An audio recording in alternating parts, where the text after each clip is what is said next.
Okay, this is my Guitar Hero Lab. I'm going to be using I Love Rock and Roll as my track. Um, Before we get started, I just want to note that we can adjust the screen size any way we want. I'm going to keep it like this for now. And let me just play for a couple measures and then I'll talk a little bit about it.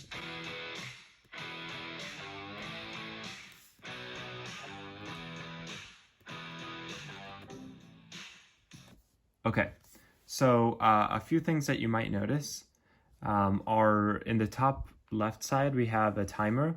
We also have a score and we have a current streak. And as you can see, it's 0 because I just missed this one right here. The score has increased by a lot more than just the number of beats that I've gotten correct. And that's because there's a multiplier effect. That multiplier effect is based on how many of the last 20 beats you've hit correctly. It's basically going to be like 2 to the power of the last 20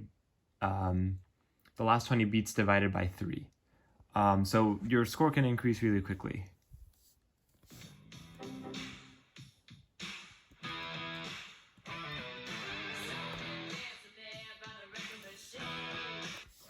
Something else that you might notice is on the top right side, we have perfect hit, sounds good. So depending on how close you are to hitting it exactly on the beat, you'll get that.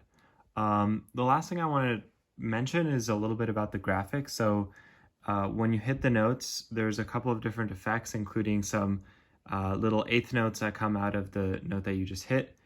Something else is that it was actually not very easy to get this this perspective thing going.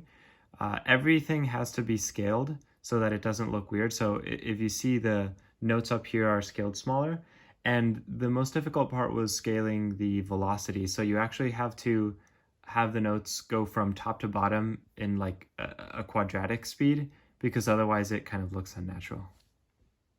And I think that's pretty much it.